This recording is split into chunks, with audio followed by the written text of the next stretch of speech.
안녕하세요. 아빠야기입니다.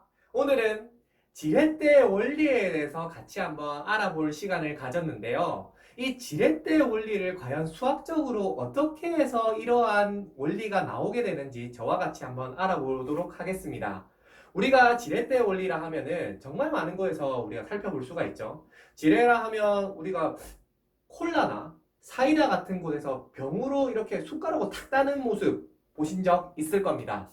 바로 그때도 지렛대 원리를 이용하게 되고요. 그리고 정말 무거운 물체를 어떤 나무 막대기로 딱 꽂아가지고 이렇게 탁 들어 올릴 때 그때도 바로 우리가 지렛대 원리를 이용하게 됩니다. 그러면 이 지렛대 원리가 어떻게 해서 수학적으로 이루어지는지 그것을 한번 같이 한번 알아보도록 하겠습니다. 먼저 지렛대 원리는 3요소가 필요합니다. 즉 힘점 그리고 받침점 그리고 작용점이라는 3요소로 이루어져 있습니다. 그럼 같이 한번 막대를 그려가지고 알아보도록 하겠습니다. 즉 우리가 이 긴 막대가 있으면 우리가 필요로 하는 힘점이라는 곳이 있고요. 이거는 우리가 힘을 주는 곳입니다. 그리고 이 막대의 중심적으로 고정되어 있는 받침점이 필요하죠. 그리고 이 물체가 있으면 이 물체 들어올리는 이 물체 부분이 작용점입니다. 이 받침점과 작용점 사이의 간격이 좁고 그리고 받침점과 힘점 사이의 간격이 넓어지면 넓어질수록 우리의 힘이 더욱더 작게 드는 것을 알 수가 있습니다. 그러면 이것을 우리가 수학적으로 도식화해서 왜 그렇게 되는지를 한번 알아보도록 하겠습니다. 이 긴 막대가 이렇게 똑같이 있고 힘점은 우리가 F1이라 하겠습니다. 그리고 작용점을 우리가 F2라 하고 힘점까지의 거리를 X1이라고 하고 그리고 작용점까지의 거리를 X2라고 하겠습니다. 그리고 우리가 이 시스템의 가정은 아직 움직이지 않는 평형 상태라고 가정을 하도록 하겠습니다.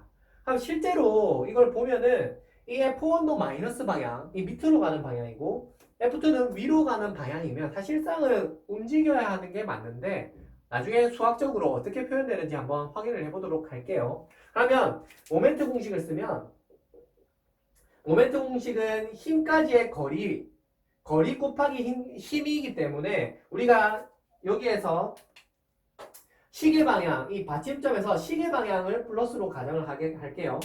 그러면 모멘트는 I 곱하기 알파인데 이 시스템을 우리가 평형 상태라고 가정을 했기 때문에 이 알파는 0이라서 0이 됩니다. 그러면 옆에서 우리가 같이 한번 보면 이 받침점에서 힘점까지의 거리 곱하기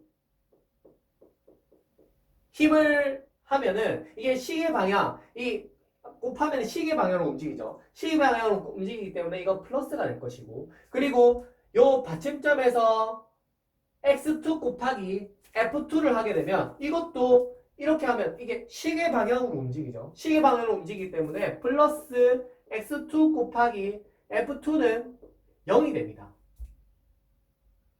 0이 되는데 실질적으로 이것을 바라보면은 x1 곱하기 f1은 마이너스 x2 곱하기 f2가 돼서 실제로는 이 f1과 f2 둘 중에 하나는 방향이 반대가 되어야 평형이 될 수 있다는 것을 이 식은 말하고 있습니다. 우리가 위로 가는 것을 플러스로 가정을 하면 이 f1이 마이너스 방향으로 가고 있는데 이게 잘못되었다 이거죠.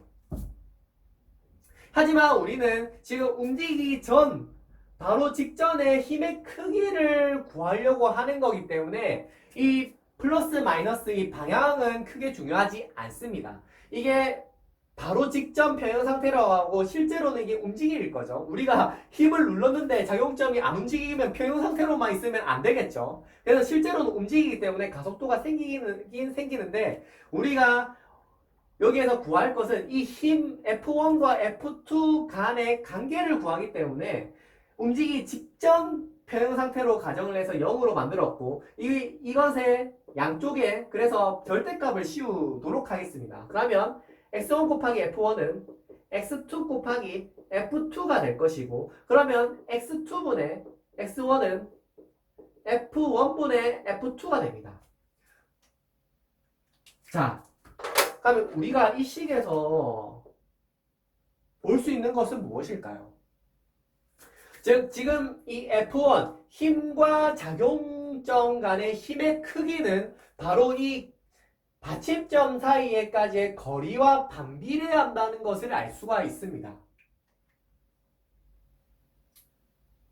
그러니까 즉 지금 작용점 이 엄청 무거운 물체를 들어 올리고 싶으면 요 받침점까지의 거리를 작게 설계하고 그리고 힘점까지의 거리를 길게 만들면 훨씬 적은 힘으로 이 작용점에 있는 이 부분의 힘을 이 물체를 들어 올릴 수 있게 되는 거죠.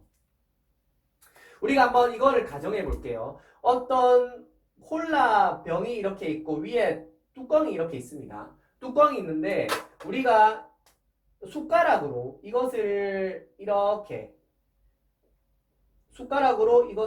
들어 올린다고 가정을 했을 때 이 부분이 우리가 받침점이 될 것이고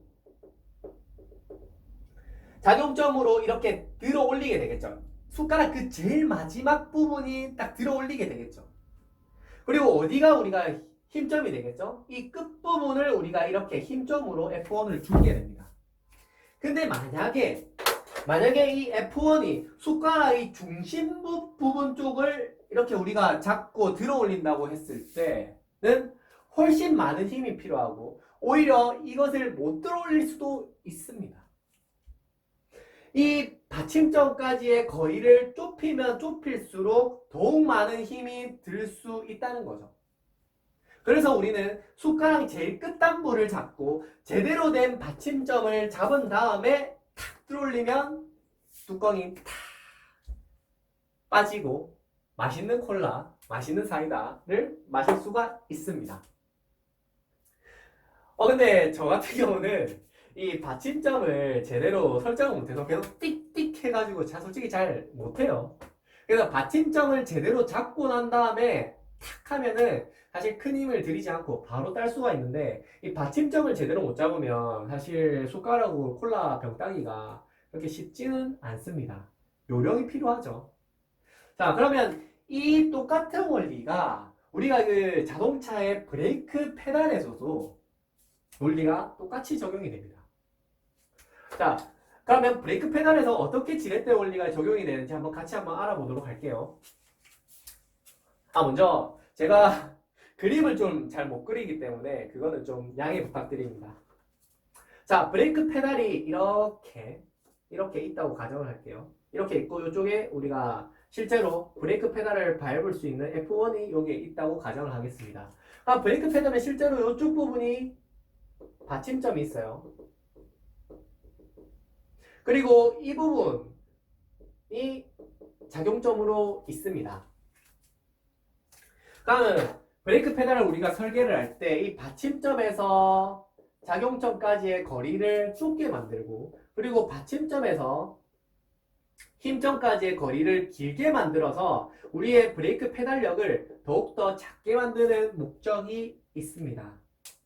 어떻게 보면 이게 굉장히 중요한 문제예요. 1톤이 넘는 차를 우리가 단순히 발 이렇게 움직이는 것만으로 멈춰야 되는데 그 브레이크 힘을 어떻게 해서 증폭시킬지가 굉장히 중요한 문제거든요. 그래서 우리는 이 브레이크 페달을 설계를 할 때 이렇게 지렛대 원리를 이용을 하는 것을 알 수가 있습니다.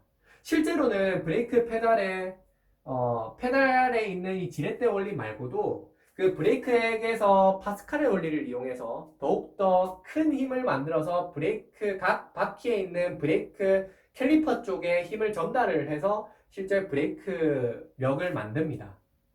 조금 더 제가 설명을 드리자면 여기에서 있는 이 F2는 여기에 커넥팅 로드라는 것과 연결이 돼서 마스터 실린더와 연결됩니다. 마스터 실린더가 연결이 되죠. 이 마스터 실린더에서 이 커넥팅 로드가 밀게 되면 이 부분의 안쪽에 이게 작은 판이 하나 있어요. 판이 있는데 이 판이 같이 쫙 들어오게 되면서 이 부분이 이제 고무로 이래 돼 있는데 이 고무 안쪽으로 공기가 들어오게 됩니다. 공기가 들어오게 되니까 실질적으로 여기에 미는 이 브레이크력과 작용점에 해당하는 이 브레이크력 플러스 밀게 되면서 이 공기가 들어오게 되니까 대기압이 만들어지는 대기압을 뭐랄까요? P1 곱하기 그냥 이 면적 똑같이 이 면적을 우리가 A라고 할게요. A1에 해당하는 이 힘만큼도 추가가 되어서 이 뒷부분에 있는 솔밸브라 하나? 이 부분에 이 용수철이 이래 있는데 용수철 쪽을 밀게 되면서 위에 있는 브레이크액이 밑으로 내려오게 되고 각 바퀴별로 브레이크액이 전달되게 됩니다. 이 브레이크액이 각 바퀴의 캘리퍼 쪽으로 전달되게 되는데 그 캘리퍼에서 이 브레이크 압력보다 더욱더 이 브레이크액이 가지고 있는 이 작은 이 브레이크 튜브에 있는 이 면적보다 더 큰 면적으로 해서 또 더 큰 힘을 내게 돼서 이 캘리퍼를 잡아주게 되는 힘을 만들게 되는 거죠. 이거는 다음번 제가 파스칼의 원리를 설명할 때 조금 더 자세하게 설명을 해드리도록 하겠습니다. 이상 오늘 지렛대 원리에 대해서 간단하게 설명을 마쳤고요. 아마 수학적으로 설명을 해서 조금 어려울 수도 있는데 제가 다음번에는 조금 더 실험을 통해서 이 지렛대 원리가 어떻게 운영이 되는지 그리고 어느 상황에서 자주 쓰이는지 그런 부분을 좀 소개해 드리도록 하겠습니다. 이상 아빠 이야기였습니다. 감사합니다.